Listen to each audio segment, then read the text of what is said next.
કેન્દ્ર અને રાજ્ય સરકારો દ્વારા વિવિધ પેકેજ જાહેર કરવામાં આવ્યા બાદ દેશના અર્થતંત્ર પર તેની શું અસર પડશે તે અંગે જાણીતા અર્થશાસ્ત્રી ડૉક્ટર તુષાર હાથીએ ચંચળ ન્યૂઝના ન્યૂઝ એડિટર સંજયભાઈ ઉપાધ્યાય સાથે વાતચીત કરી હતી। નમસ્કાર દર્શક મિત્રો, આપણે જાણીએ છીએ કે કેન્દ્ર સરકારે આર્થિક પેકેજ જાહેર કર્યું છે 20 લાખ કરોડનું, પણ એના લાભો લોકોને કઈ રીતે મળશે? કોરોનાની મહામારીથી દેશ જ્યારે ઝઝૂમી રહ્યો છે સમગ્ર રીતે, ત્યારે કઈ રીતે આ પેકેજ ઉદ્યોગોને કે સામાન્ય લોકોને ફાયદારૂપ થશે અથવા તો અર્થતંત્રને ટકાવી રાખવા મદદરૂપ થશે? આ સમજવું તમારા ને મારા માટે બહુ જ કઠિન છે, કારણ કે આ અર્થશાસ્ત્રીઓનો વિષય છે અને આજે આ પેકેજ માટે ચર્ચા કરવા અમારી સાથે છે જાણીતા અર્થશાસ્ત્રી શ્રી ડોક્ટર તુષાર હાથી। હાથી સાહેબ, સ્વાગત છે આપનું ચંચળ ન્યૂઝમાં। નમસ્કાર। હાથી સાહેબ, અમને જણાવો કે જે પેકેજ સરકારે જાહેર કરેલ છે એ અંગે સૌપ્રથમ એક અર્થશાસ્ત્રી તરીકે આપનું શું મંતવ્ય છે? કેટલો લાભ થશે દેશને?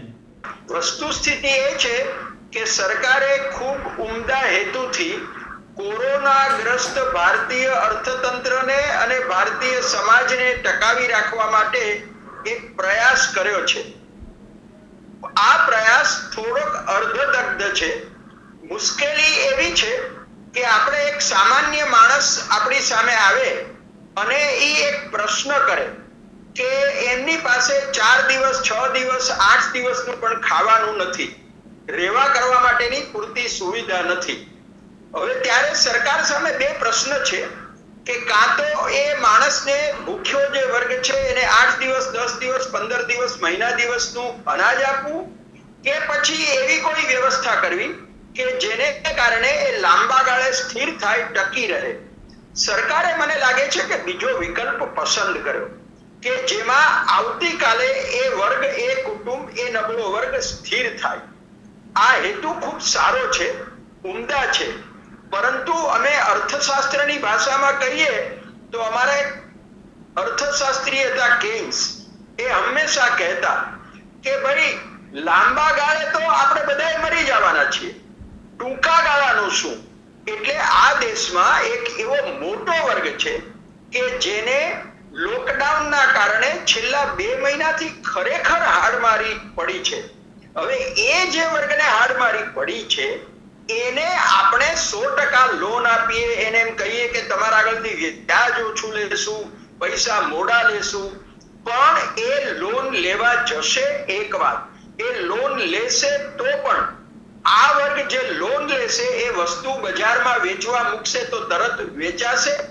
એટલે કે મુખ્ય મુદ્દો છે લોકોના હાથમાં પૈસો હોવાની વાત છે, ખરીદ શક્તિ હોવાની વાત છે।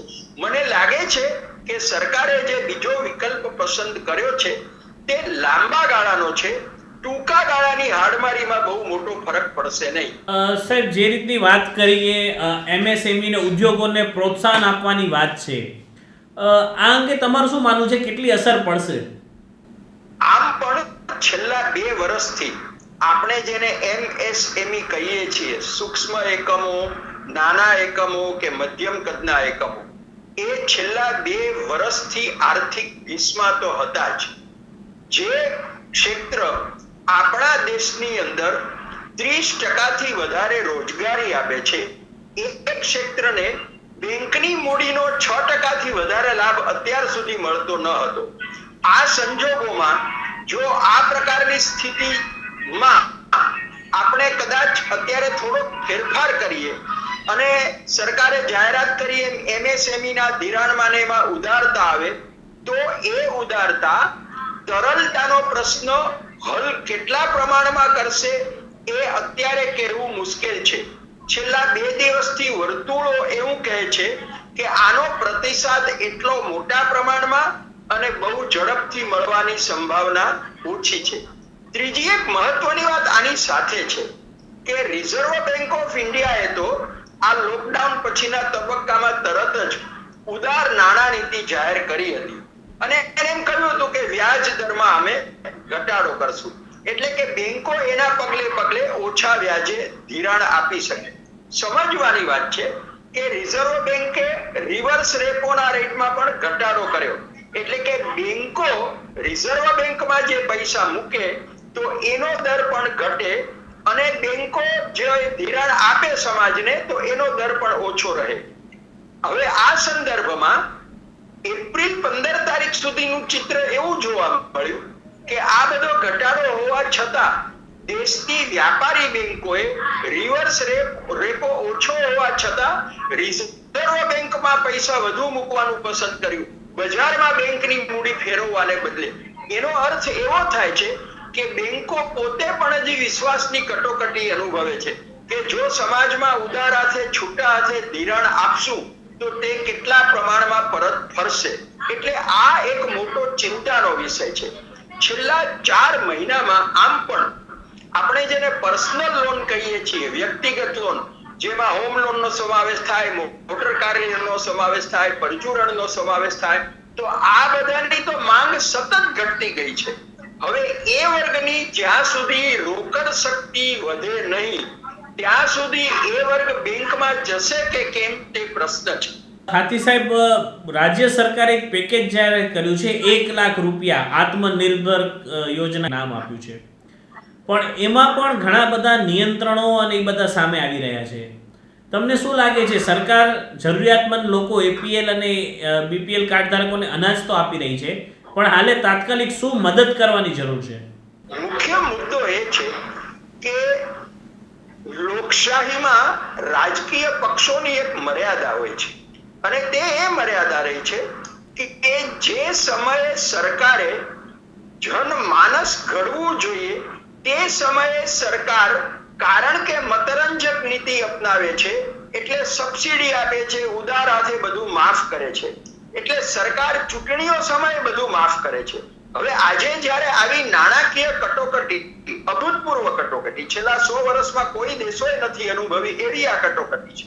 સરકાર પાસે સાધનો મર્યાદિત છે, હાથ બંધાયેલા છે, બધી જ વાત સ્વીકાર્ય છે, પણ તો પછી સરકારે અત્યારે આત્મનિર્ભરતાનો મુદ્દો મૂક્યો. એટલે કે લોકો પોતાના 20-25% પૈસા ખર્ચે, 20-25% સરકાર આપે. આ આત્મનિર્ભરતાનો હેતુ અત્યારે એટલા માટે આકરો છે કે અત્યારે લોકો પાસે પહેલી વસ્તુ એ છે કે પૈસા નથી, અને બીજી વસ્તુ, જ્યારે ગુજરાત સરકાર એમ કહે છે કે અમે 2% વ્યાજે આ રકમ આપશું, વાસ્તવમાં વ્યાજ તો 8% છે, એટલે કે 6%નો બોજ સરકાર વહન કરવાની છે. આપણે બધાએ ભારતના નાગરિકો તરીકે હવે એ સમજી લેવું જોઈએ કે જ્યારે સરકાર કોઈ પણ છૂટછાટો આપે છે, ઉદારતા આપે છે, ત્યારે એ બધું પેલી જે કહેવત છે એવું આખરે તો બધો જ બોજ કન્યાની કેળ ઉપર આવવાનો છે. એટલે આજે કદાચ મારે 6% વ્યાજમાં મને મુક્તિ મળશે, પણ આપણે કેમ ધારી લઈએ કે કોઈ પણ સરકાર આ જે સબસિડી, આ જે રાહતો આપી છે એને આવતીકાલે વેરા રૂપે વસૂલાત નહીં કરે, અને માની લ્યો કે ન કરે, માની લઈએ કે ન કરે, તો સરકાર પાસે અત્યારે 2 વિકલ્પ છે. એક છે કે સરકાર જાહેર દેવું કરશે, જે દુનિયાના મોટા ભાગના દેશો કરવાના છે, એનો અર્થ આપણને એનો વાંધો નથી, પણ તો આ જાહેર દેવું કરવામાં આવે પછી તે રાજ્ય સરકાર કરે કે કેન્દ્ર સરકાર કરે, પણ જે જાહેર દેવું કરવામાં આવે એના વ્યાજનો બોજ કોના ઉપર આવશે? એ વ્યાજ અલ્ટિમેટલી તો આ દેશના નાગરિકોએ જ ભોગવવાનું આવશે.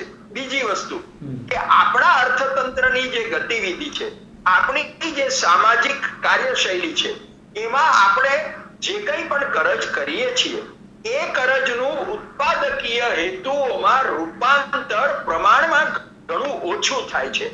એટલે કે મેં જે 100 રૂપિયાની લોન લીધી, એ 100 રૂપિયાની લોનમાંથી સામી કોઈ મિલકત ક્રિએટ થાય, વળતર મને મળતું થાય, એમાં એ 100 રૂપિયા હું વાપરતો નથી. આ પરિસ્થિતિમાં આ દેવાનો બોજ દોઢો કે બમણો થવાની પૂરી સંભાવના છે. બીજો વિકલ્પ સરકાર પાસે એવો છે કે સરકાર નવી નોટો છાપે, આપણે જેને અર્થશાસ્ત્રની ભાષામાં ખાધ પુરવણી કહીએ છીએ. આ ખાધ પુરવણી હવે બહુ જૂનું બુઠ્ઠું શસ્ત્ર છે. કદાચ સરકાર ફરીથી અજમાવે પણ ખરી અને કદાચ જરૂર પણ પડશે, પણ ધારો કે ખાધ પુરવણી આવે તો ખાધ પુરવણી ફુગાવો નહીં લાવે, અને આ ફુગાવાનો બોજ જો આપણા ઉપર નહીં આવે તો કોના ઉપર આવશે? એટલે સરકારે વાસ્તવલક્ષી વ્યવહારુ કોઈ અભિગમ અપનાવવાની જરૂર છે. હેતુ ભલે ઉમદા હોય, પરંતુ કેવળ ઉમદા હેતુથી કામ થતું નથી. અને 20 લાખ 97,000 કરોડનું પેકેજ કહેવામાં આવે છે. હવે તો લગભગ બધાએ જુદી જુદી ગણતરીઓ કરી દીધી છે. તો આ પેકેજ ખરેખર 9,94,000 કરોડ થી 10,15,000 કરોડનું થાય છે. એટલે કે જીડીપી ના વધીને 5%. હવે આ સંદર્ભમાં આ પેકેજથી આવનારા દિવસોમાં અર્થકારણની કટોકટીને આપણે કેટલે અંશે હળવી કરી શકશું એ પ્રશ્ન છે. કારણ કે આપણે હજી કેટલાય ક્ષેત્રોને બાકી રાખ્યા છે. સરકારે એક સરસ જાહેરાત કરી છે કે હમણાં જે સ્થળાંતરિત થયેલા છે મજૂરો મોટે ભાગે પોતપોતાના વતનમાં પાછા ફર્યા છે. આ જે મજૂરો પાછા ફર્યા છે હવે કઈ તરત ફરી પાછા અહીંયા કામે આવશે નહીં. તો એ 2 મહિના સુધી 3 મહિના સુધી જ્યાં પોતાના ઘેરે રોકાય ત્યાં સુધી એને કોઈક રોજી મળી રહે એટલે મનરેગાની યોજનામાં સરકારે 40,000 કરોડ રૂપિયાનું રોકાણ વધાર્યું છે. 2018 અને 19 ની સરખામણીમાં સરકારે આ રોકાણ ખરેખર સારું કર્યું છે. પણ હવે અહીંયા બીજો પ્રશ્ન છે. 40,000 કરોડ રૂપિયાનું રોકાણ સરકારે વધાર્યું, પણ આપણે એ જોવું જોઈએ કે મનરેગા યોજના હેઠળ કોઈ એક મજૂર એક આખો દિવસ કામ કરવા જાય તો એને રોજ કેટલું મળે છે, એનું વેતન કેટલું મળે છે. હમણાં સુધી આ વેતનનો ભાવ 182 થી 185 રૂપિયાનો હતો. સરકારે હવે એમાં 11% વધારો કર્યો છે. એટલે કે ગુજરાત જેવા રાજ્યમાં કદાચ 205 206 રૂપિયા થાય, બીજા કોઈક રાજ્યમાં 202 રૂપિયા થાય. આપણે બહુ સહજતાથી વિચારીએ કે એક ઘરની 2 વ્યક્તિઓ કામ કરવા જતી હોય આવા કામમાં અને 30 દિવસ કામ મળવાનું નથી, 20-22 દિવસ આવું કામ મળવાનું છે, તો પણ એ ઘરમાં 10,000 રૂપિયા આવે. હવે આજની તારીખે એક ગામડામાં પણ સરેરાશ 3 વ્યક્તિનું આપણે કુટુંબ ગણીએ, 4 નું પણ ન ગણીએ, તો પણ આ 10,000 રૂપિયામાં 3 જણનું એક ઘર ચાલે કે કેમ તે પ્રશ્ન છે. બીજું, સરકારે પોતે જે ઔદ્યોગિક મજૂરો માટે છૂટક કારખાનાઓમાં જે મજૂરી કરે છે એના માટે જે લઘુત્તમ વેતન દર નક્કી કર્યો છે એના કરતા પણ આ વેતન 40% ઓછું છે, લગભગ 80 રૂપિયા જેટલું ઓછું છે. તો આ પરિસ્થિતિમાં મનરેગાથી પણ કુટુંબ સ્થિર થશે એવી અપેક્ષા રાખવી બહુ અઘરી છે. આપણે ચોક્કસ એમ કહી શકીએ કે ન મામા કરતા કાનો મામો સારો, એ વસ્તુ અલગ છે, પણ તેનાથી મૂળ પ્રશ્ન હલ થશે તે માનવું ભૂલ ભરેલું છે. હાથી સાહેબ, બીજી એક વાત કરીએ દેશના અર્થતંત્રની. કોરોના મહામારીથી સમગ્ર વિશ્વ સાથે ભારત દેશના અર્થતંત્રને પણ આર્થિક ગતિવિધિઓને મોટું નુકસાન થયું છે. તમને શું લાગે છે કેટલો સમય લાગશે હવે આનામાંથી બહાર આવતા? આ અનિશ્ચિત છે અને ખાસો સમય લાગશે. એનું કારણ એ છે કે અત્યારના અભ્યાસો જોતા કોરોના ધીમે ધીમે હળવો થશે એમ માની લઈએ તો પણ તે પછીનો સમયગાળો જે છે એ વધુ કટોકટી વાળો આવી રહ્યો છે. આપણે છેલ્લા 10-15 દિવસથી એ જોતા રહ્યા છીએ, વાંચતા રહ્યા છીએ કે અમેરિકા અને ચીનનું વલણ એકબીજા સાથે પ્રતિકૂળ વધતું જાય છે. ગઈકાલે તો અમેરિકાની સરકારે નક્કી કર્યું કે ચીનની 156 જેટલી કંપનીઓ જે અમેરિકામાં લિસ્ટેડ છે શેર બજારમાં, એને એમાંથી અમાન્ય કરવી. આ પરિસ્થિતિ એ બળતામાં ઘી હોમશે. ભારત જેવા દેશ માટે 2 રીતે એક આપણા દેશની છાપ નિરપેક્ષ રાષ્ટ્ર તરીકેની છે, તટસ્થ રાષ્ટ્ર તરીકેની છે. પ્રધાનમંત્રી શ્રીએ એના ભાગરૂપે જ G20 સાથે પણ સંબોધન કર્યું, સાર્ક દેશો પણ સાથે સંબોધન કર્યું અને છેલ્લે નામ સાથે પણ સંબોધન કર્યું.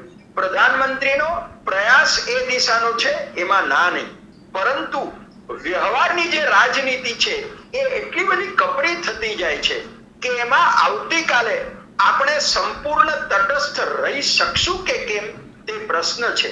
અને જ્યારે કોઈ પણ રાષ્ટ્ર સંપૂર્ણપણે તટસ્થ ન રહી શકે ત્યારે એને એકબીજાની સામે આવવાની સંભાવના વધે. આપણે ઈચ્છીએ પણ આખી દુનિયાને મુશ્કેલી છે કે જેમ કોરોનાની ચેઇન તોડવી છે બધાને, પણ એ તૂટતી નથી. એવી જ પરિસ્થિતિ અત્યારે એવી થઈ છે કે આવ બલા પકડ ગલા. અત્યારે બધા જ દેશોને એમ થયું છે કે વૈશ્વિકીકરણમાંથી બહાર નીકળી જઈએ. પણ અત્યારે એવી પરિસ્થિતિ છે રાતોરાત નીકળી શકીએ એમ નથી. ભારતમાં છેલ્લા 3 મહિનામાં આયાત અને નિકાસનો સરવાળો કરીએ તો ઘણી મોટી ખોટ આવી છે.